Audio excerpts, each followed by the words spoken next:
Annie Get Your Gun is one of those films that I was kind of always aware of. I was aware of the musical, but never really knew what it was about. Didn't really know if I'd like it or not. But after I watched Calamity Jane, I felt like I was in the mood for something quite similar, and that's where I decided to watch Annie Get Your Gun. Now, it's actually not that similar to Calamity Jane, but it is almost as good. So this was released, the musical film was released in 1950 with Betty Hutton as Annie Oakley, and it's directed by George Sidney and Busby Berkeley. And the description from IMDb is as follows. The story of the great sharpshooter Annie Oakley, who rose to fame while dealing with her love-passionate rival Frank Butler. Frank Butler is played by Keel, and basically she is a woman, and she proves herself to be a fantastic shooter, and she ends up showcasing that and changing her life around because she's quite, she's down on her luck, she's very poor, and she's got a flock of children. And then she proves herself to be fantastic at shooting, and that is used to her advantage and changes her fortunes, but she's still got a lot of problems.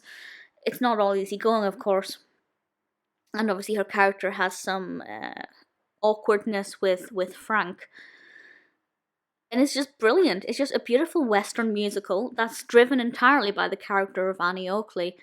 And I don't know too much about Annie Oakley herself in terms of seeing how accurate this is. I absolutely cannot comment on that, and I'd be very happy to hear any contrasts if anybody knows anything that could kind of shed some light on that. But just as an art form, as a beautiful film, this musical is incredible. The soundtrack is adorable. My favourite song, well, I don't know if my favourite song, but one that is stuck in my head and has been for months is That Comes Naturally. And I cannot get that out of my head at all.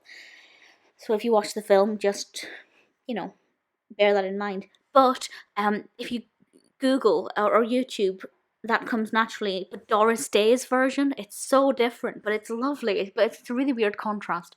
But it's a very nice song. And I'd absolutely love to see this on stage. I think the scenes are wonderful, the costumes are fabulous. The character development moves with the narrative. So as the narrative progresses, and we have some physical journeys, we also, of course, have the metaphorical journey of the characters, mainly Annie. It is her story. But none of the characters are really two-dimensional or anything. I feel like it's a very well-rounded narrative with a lot going for it. If you took the soundtrack out of it, it would still be a really good film. But that does make it something that little bit extra special. It actually won an Oscar. And the Oscar that it won, no surprises, was the Best Music Scoring of a Musical Picture Oscar in 1951. It was also nominated for Best Cinematography and Best Art Direction, as well as Best Film Editing. It's been nominated for several other awards, and I can see why. It's brilliant. Would it be as good on stage? I'm sure it would be, and I would very much like to see it on stage. However, Betty Hutton for me is Annie Oakley.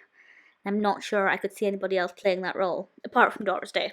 That would have been incredible. But